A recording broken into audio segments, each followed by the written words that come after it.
Viewers, आज के video में हम कर रहे हैं कक्षा 9वीं गणित के अध्याय 1 के सारे महत्वपूर्ण प्रश्नों की तैयारी।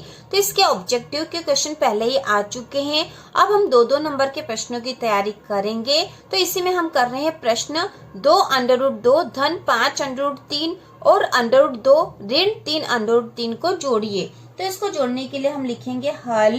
तो यहाँ पे जो पद दे रखा है 2√2 धन 5√3, यह एक पद है और इसमें जोड़ना है हमें √2 ऋण 3√3 को। तो इन दोनों को जोड़ना है। तो जोड़ने में तो हम सभी संख्याएं साथ में लिख देंगे, बस चिन्हों का ध्यान रखना है।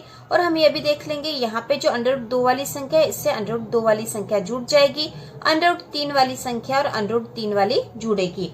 तो यहाँ पे है 2√2 और हम लिख देंगे धन √2। तो एक ये √2 वाली संख्या हो गई है। अब यहाँ पे √3 वाली संख्या बची है, तो यहाँ पे है धन 5√3 और ये है ऋण 3√3। तो 5√3 और 3√3 वाली संख्या भी हमने लिख दी है। अब ये दोनों धन धन वाली ही थी, तो 2 और 1 3 हो जाएंगे और ये हो जाएंगे 3√3, क्योंकि 2√2 ये है और √2 1 ये है, तो 2 और 1 3 हो गए। अब यहाँ पे है 5√3 ऋण 3√3, तो 5 में से 3 घट जाएगा, बचेंगे 2 बचेंगे, क्योंकि √3 तो बचेगा ही सही। 5√3 थे और 3√3 है, तो 5 में से 3 कम हो गए, यहाँ घटाव का चिन्ह, तो 2√3 बचे। तो यहाँ पे बचेगा धन 2√3, क्योंकि ये दोनों घट जाएंगे, चिन्ह बड़ी संख्या का आएगा, बड़ी संख्या धन की थी, इसलिए यहाँ पे धन के 2√3 आएंगे और यही इसका आंसर है। तो इस प्रकार से प्रश्न हल होगा, बहुत ही आसान है। आपको समान वाली संख्या जो अंडरवुड में जो समान संख्या उनको जोड़ लेना थी और जो बच्ची जो संख्या है वो यहाँ पर आ जाएगी। ठीक है, चिन्ह का हमें ध्यान रखना है। प्लस वाले जो धन वाले हैं वो जुड़ जाएंगे और जो ऋण वाले हैं वो घट जाएंगे और आखिरी में इस प्रकार से आंसर आ जाएगा। इसके बाद अगला प्रश्न है 6√5 को 2√5 से गुणा कीजिए। तो इसके पहले वाले सवाल में हमने जोड़ा था, अभी हमें गुणा करना है, तो हम इसको हल करेंगे। यह भी बहुत ही आसान है। 6√5 गुणा 2√5, तो यहाँ गुणा करना हमें। तो यहाँ पे जैसे संख्या दे रखी है, यहाँ पे संख्या 6 का गुणा 2 में हो जाएगा, तो 6 दूना हो गए 12। ठीक है, 6 का गुणा 2 में हुआ तो 6 दूना 12। अब यहाँ पे √5 बचे हैं, √5 का √5 में गुणा होगा, तो अंडरवुड में अंडरवुड वाली संख्या का गुणा होता है, तो वही संख्या में मिल जाती है। मतलब यहाँ पे है √5 गुणा √5, तो यहाँ पे इन दोनों का गुणा होगा तो 5 आ जाएगा। तो √5 में √5 का गुणा करते हैं तो वही संख्या आ जाएगी, मतलब 5 मिलेगा हमें। तो ये हो जाएंगे 12 पंजे 60, इन दोनों का जब गुणा करेंगे तो 12 पंजे 60 हो जाएंगे और यही इसका आंसर है।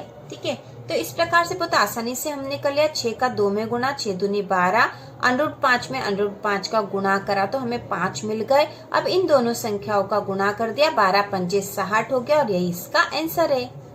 इसके बाद अगला प्रश्न है 8√15 को 2√3 से भाग दीजिए। तो हमें यहाँ भाग देना है, तो इसको हल करेंगे। हल 8√15, तो 8√15 को हमें भाग लगाना है 2√3 से, तो हम 2√3 को इस प्रकार नीचे लिख देंगे। 8√15 में 2√3 का भाग इस प्रकार से लगेगा। तो यहाँ पर हम √15 और यहाँ √3 है, तो पहले हम 2 से इसको काट देंगे। 2 एकम 2, 2 चौक 8, तो ये 4 हो गया। यहाँ पे 4√15 बटे √3। तो अब 15 को हम कैसे लिख सकते हैं? ठीक है, 15 को हम कैसे लिख सकते हैं? हम लिख सकते हैं 4 तो ये है ही सही यहाँ पे, √15 को हम 3 के रूप में लिख सकते हैं। तो हाँ, 3 पंजे 15 होता है, तो 3 गुना 5 के रूप में लिख देंगे, बटे √3 है यहाँ पर।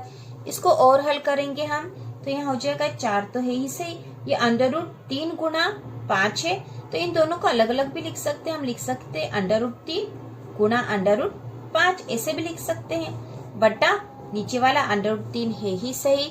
अब यहाँ पे देखो √3 से √3 कट जाएगा। अब यहाँ बचा है 4√5। ठीक है, 4√5 बचा है और यही इसका आंसर है, क्योंकि अब ये और हल नहीं हो सकता है। हमने इसको सरलतम रूप में कर लिया है हल, और यही इसका आंसर होगा 4√5। के बाद अगला प्रश्न जो प्रश्न बैंक में दे रखा वह है √3 ऋण √5 और √5 धन √3 को सरल कीजिए। तो इसको हम हल करेंगे।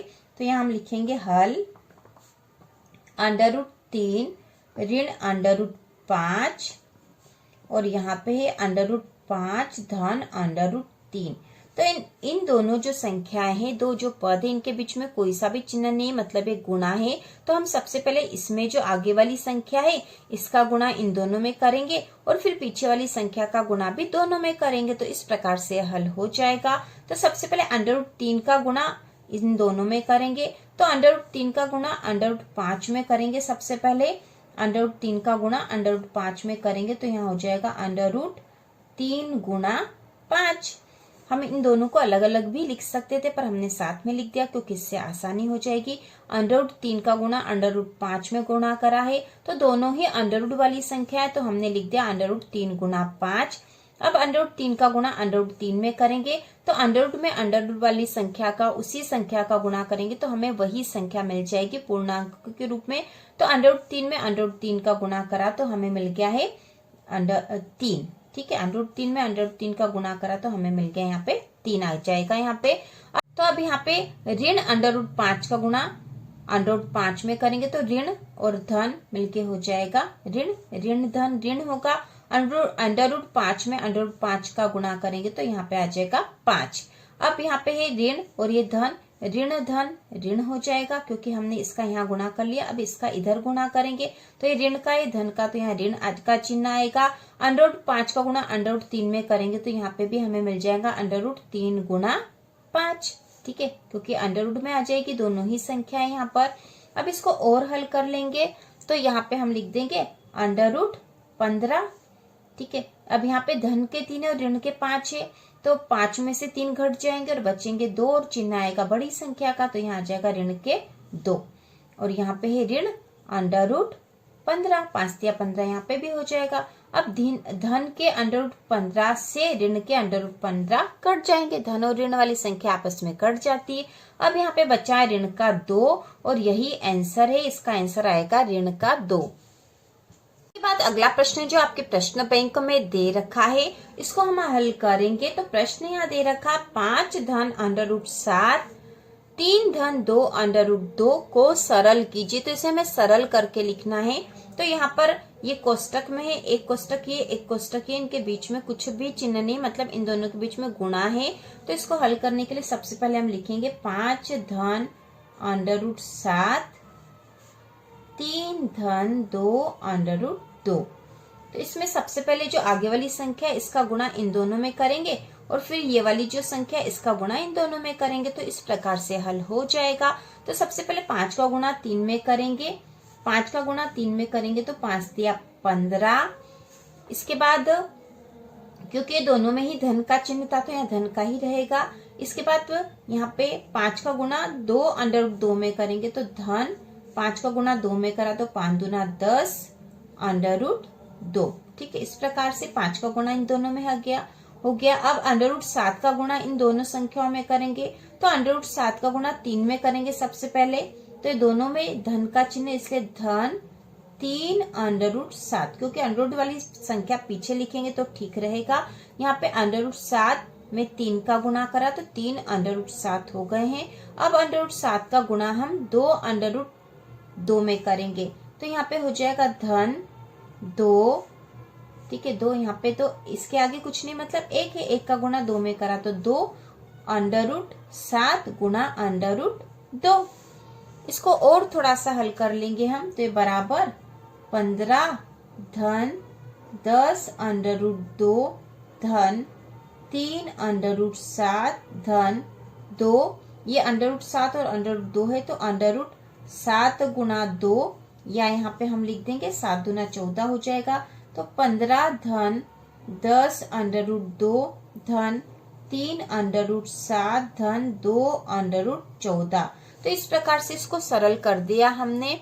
और यहाँ पे ये √2 है, ये √7 है, तो ये संख्या आपस में नहीं जुड़ेगी, इसी प्रकार से रहेगी और यही इसका आंसर होगा। तो इस प्रकार हमने प्रश्न बैंक से सारे महत्वपूर्ण प्रश्नों की तैयारी हम कर रहे हैं। तो आज हमने इसमें ये प्रश्न करे हैं। कल हम परिमेयकरण करने वाले सवाल करेंगे जो कि बहुत इम्पोर्टेंट है। तो सभी तरह के सारे जो इम्पोर्टेंट क्वेश्चन है वह हम कर रहे हैं। तो इसी प्रकार के और वीडियो देखने के लिए कक्षा 9वीं की संपूर्ण तैयारी के लिए चैनल को सब्सक्राइब कीजिए।